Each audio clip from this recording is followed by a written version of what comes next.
right, today we're talking about investor sentiment, right? So, our emotional response to how we're investing and how do you build a portfolio that you can stick with over the long term. Recently, we had a outside investment advisor that we work with on the regular, and he used this illustration. I thought it was so impactful. So, he talked about the market versus the economy, right? As someone walking a dog.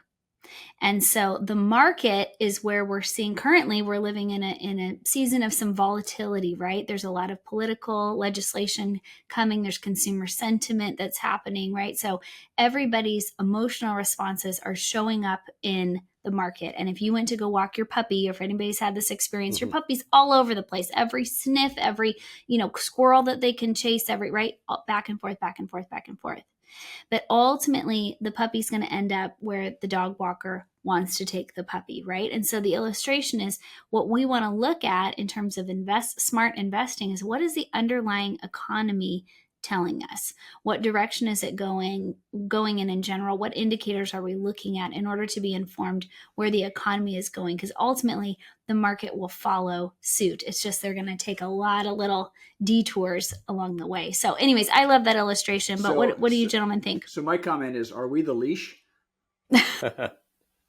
Right. Are we the leash to time together? Where are we? Well, I even like that because you think of walking that dog, that puppy going around and say, well, what's going to happen next? Is the dog going to go right or left? And it's like, well, if they're left, they're probably going to go right, maybe, right? That could be a good idea. But then, and maybe that's what's about to happen, but then a squirrel runs by or a new smell chops up and, and I think of like even the headline news that we get. You could say that, hey, the economy is moving this direction. The market just did this. So we think the market's going to go do that next. Thinking about this puppy analogy, but then some headline catches it and we're going the other way. And it to try and either time the market, how often will the dog be on the right side versus the left side, trying to figure out what comes next. All that is extremely difficult. But when you look at the economy, when you look at the person walking the dog, like, yeah, they're going to do a lap around the neighborhood. That's what they're going to do. Like generally this is where they're going to be going, and to invest in that for the long run. And so I think it's a great intro, Laura, as you say, how do you build a portfolio? I think the other good analogy I like in this space is they talk about what's the best workout system. Is it swimming? Is it weightlifting? Is it running? Like what is it? And the joke of an answer is it's the one that you do. It's the workout that you can do every day. I'm in really big trouble here. No, no, you're consistent. I see you. You're consistent. I'm in big trouble. The workout that you actually do is the best workout, right, for you, because you're actually doing it and not just sitting on your phone thinking about what's better to do. And I think it's similar with investing. Like when you have a good investment philosophy and a good investment portfolio that you stick with, and let it do what it's supposed to do, man, there's a number of right answers that will get you where you need to be. Let's talk about some situations that are a little tricky though. Like as in preparation for this time, we were talking about a few clients that have come through our doors that have a high concentration in particularly an employer provided stock. And it just so happens that when they were given, or however it was passed on to them, RSOs, RSUs, whatever, they have received a benefit in terms of cost of the employer provided stock, right? It's probably given to them during a season where that stock is doing very well.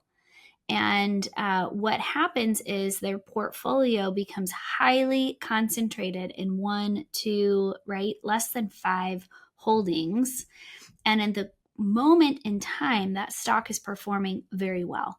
But what they don't always see or sense is the risk that they've now introduced into their portfolio just due to the high level of concentration. And so that's hard, right? It is. And historically, this is before your time, but Enron was a disaster, and everybody thought Enron was a utility that would never fail. Prior to that one was WorldCom. These companies blew up. And all these employees that concentrated all their stock in this particular company, they lost everything. It all went down to zero, and it's sad when you see people lose that, they lose a life's work, basically. Mm-hmm. Yeah. And there's smaller examples even. We had a client that had a lot of Boeing stock.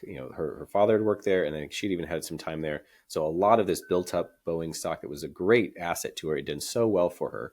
And we talked about diversifying out of that, but it's like, well, I love this one. I want to keep this one. Well, we all remember a couple of years ago, Boeing had the 737 MAX and all the issues there. their stock took a beating, and it has changed, meaningfully. And I didn't check the And it stocks, but hasn't fully recovered. yeah, I don't think it's fully recovered even yet. No, it hasn't. But it was a moment to say, if that's a piece of your portfolio, wonderful, right? Great company. And if it had some issues, you'd be fine. When it's a major piece of your portfolio, it becomes real tough. And we were talking with some folks recently this week that they have Amazon stock. Great stock, right? Great holding. They work for the company. They're getting great benefits through RSUs, RSOs, stock options, and they're moving forward.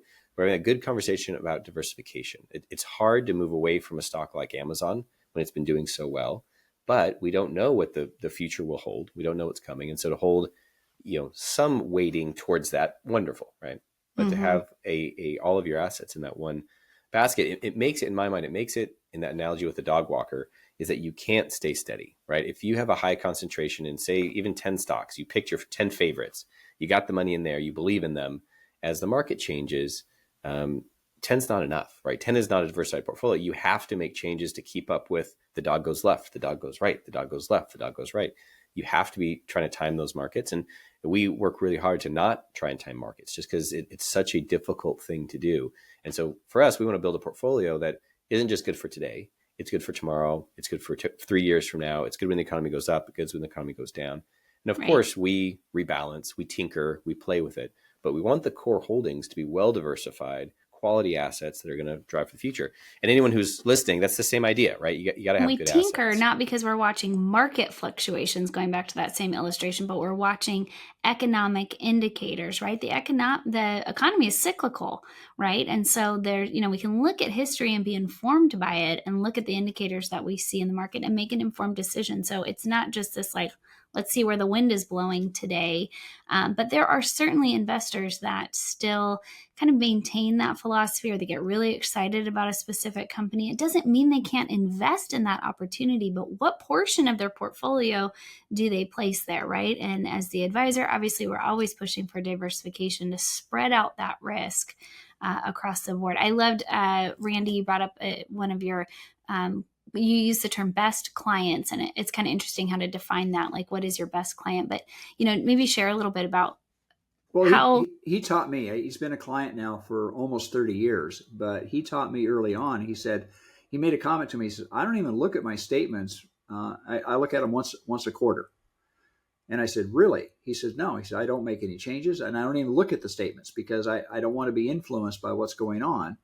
But he said, what I have found out over time, and he's in his 90s right now, and he said, what I found out over time is that if there's something going wrong at the beginning of the quarter, it typically heals itself at the end of the quarter. So if I would have made some decision at the beginning, maybe bad news or good news, he said it would have all dissipated, or I would have lost it all at the end of the quarter. So he said, I just let the quarter, and I said, I rebalance. And that is a wise counsel. And we have adopted portfolio development. So going back, Laura, to your comment, we update the models, the target rate of return and the kind of diversification, what you have in there, as over time. So not only at the economic cycle, going back to the cyclical aspect, but as clients get older, their need to accumulate is not as great as their need to preserve. And again, that changes. Now, when does that happen? Well, obviously, you're getting closer to retirement. That is kind of a key date. But also when you're in retirement, that is also a key date. Also, I mean, there's a lot of factors that go with this. Yeah. Right. How much liquidity you have, what's your debt ratio, all those factors come into play. And that's where we individualize the planning. But going back to your comment, diversification is absolutely paramount for a client's success. Right. I love that you brought up liquidity. Like, we meet often with entrepreneurs and business owners, and as they're getting ready to invest in a new opportunity, what they're going to need is capital and access to funds. So how do we make that accessible to them? And there's different ways to look at it. There's lots of different ways to access capital, but that's a solution for liquidity. A lot of times, one of the biggest risks that entrepreneurs face is like a cash flow risk or a liquidity risk, is that they may have ample assets, but they may be tied up in, property. They may be tied up in a business, ownership. They may be, right? So the answer to the best investment solution has to do with what's the purpose of the funds, Yep. Yeah. I really like Randy with your comment about that client that was looking every quarter. I imagine, math wise, performance wise, I know him. I know he's done quite well, but it's a good stable as we make adjustments. But then I think of the emotional side of what it looks like for him during those quarters when the whole world is having struggle, like that they're emotionally concerned. They're trying to figure out how to respond to this news that's up to date. And the next day they get more news. The next day they get more news, and they're constantly watching to figure out what to do. Or somebody who is just ignoring it all and saying, "I have a great portfolio. I'm going to check it in 2 more months at the next quarter." Right. And I even think of COVID. Like COVID was 2020 was a massive change.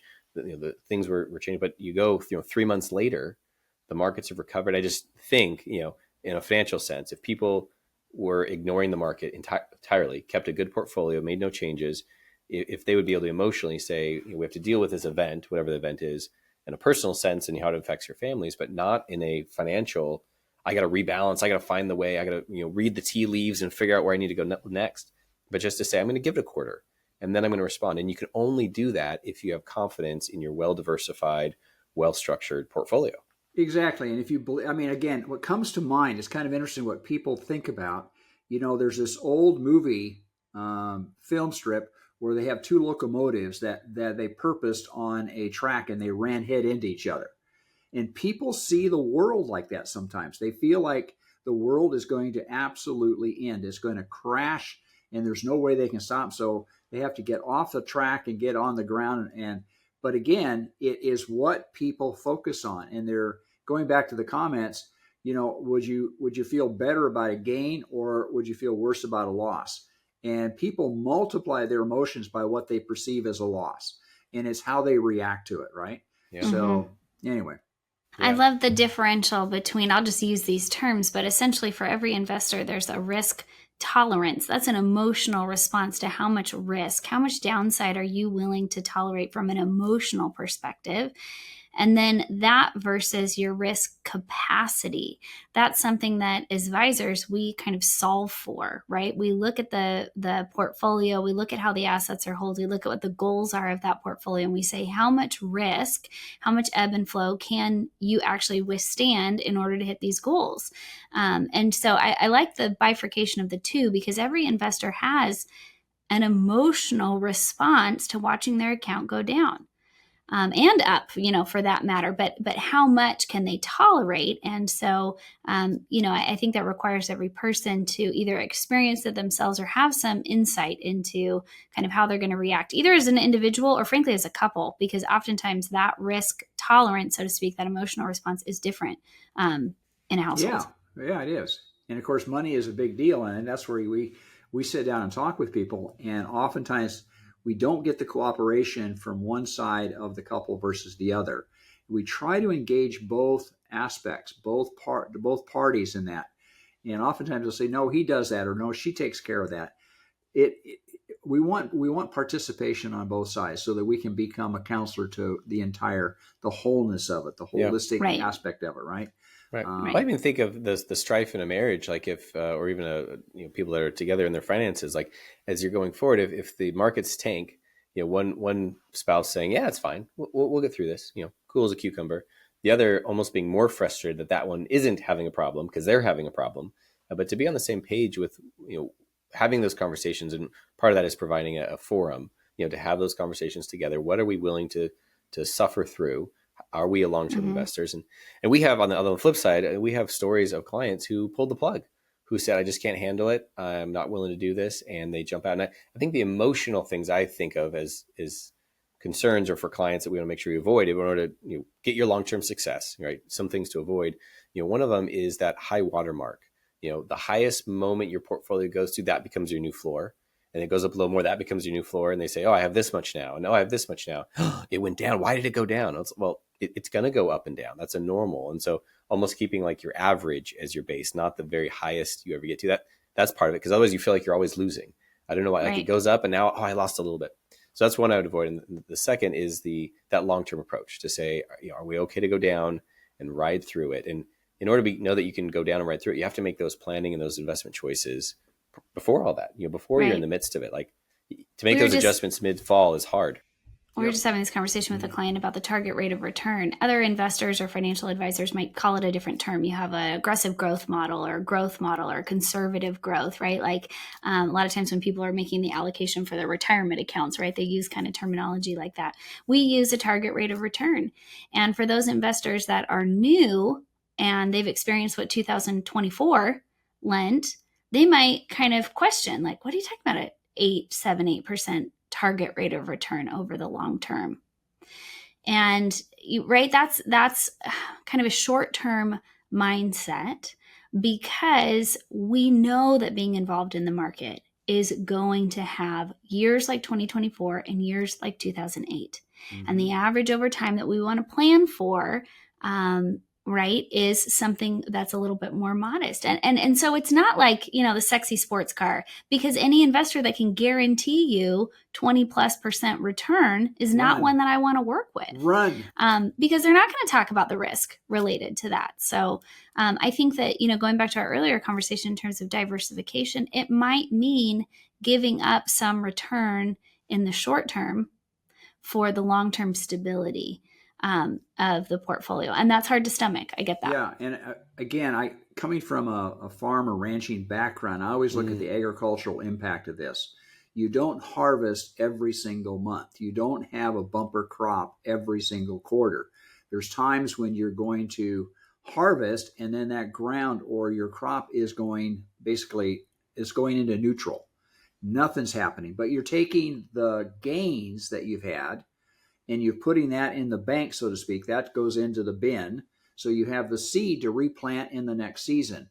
And a good farmer knows that there's never going to be a time when everything is going to be perfect. Everything is going to be at the harvest level. And I believe taking that into investment management is everything has a cycle. Everything has a time when investments are going to hit the peak. That's what we do when we do tax loss harvesting.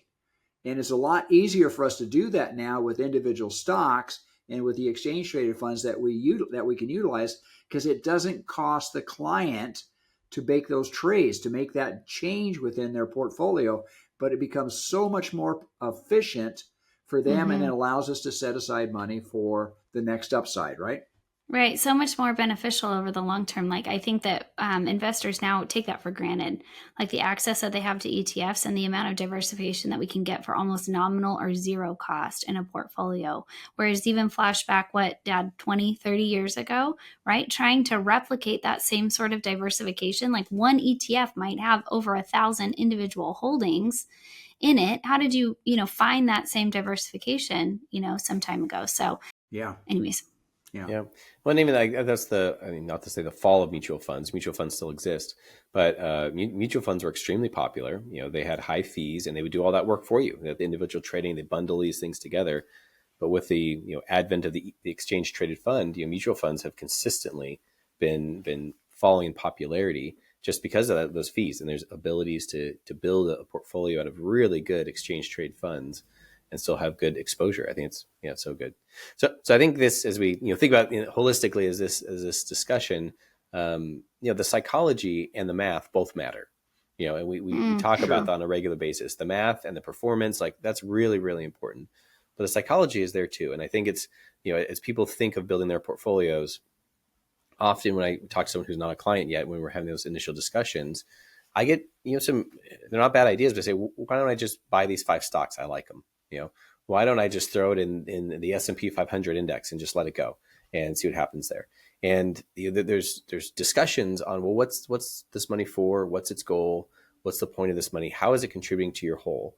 And not just saying I have a good portfolio, but knowing how that portfolio fits into your plan, the job of that money. Man, I think that gives people so much more ability to stay the course. Most people need to have some money that's fairly aggressive in a portion of it, right? It needs to be working for your future. We got 30 years from now, you're going to need this money to show up again. Whereas for most people, especially like you said, Laura, entrepreneurs, current cash flow, like you need to pay your bills, you need to get through what's in front of you. And so different money can have different jobs. And that sometimes means slightly different portfolios for different buckets. And, as we walk through it with clients, I think that to me is part of the joy. We often tell clients, we're not going to, say that we're going to beat the markets and just give you the best money ever. we're going to build you portfolios that are really good for your life, and they're going to be in different ways. And, part of it is bringing expertise, part of it is bringing tools, part of it is bringing experience, all of those to get what clients need. And I think we're in a great, season of, even right now where the economy is, it's a really good moment to be thoughtful, opportunistic, looking forward of what could be, what couldn't be, and building something really solid. So for people out there who are listening, Right. and they say, hey, I have some stocks, I've done some good ideas, I'm kind of out of good ideas, I'm not sure what to do next. Like, yeah, there's a lot of opportunity out there, and to find something that really fits well for someone's life. So here's a word. I pulled this out of Wall Street Journal. Somebody was talking about it, and it's called Diristica. Diristica. And it's a system of government, and it has a lot of control over the country's economy. And I'm sure I'm mispronouncing it. You're going like Laura's like, really? Is that Like, not sure. Is that a word? Yeah. Dirigiste.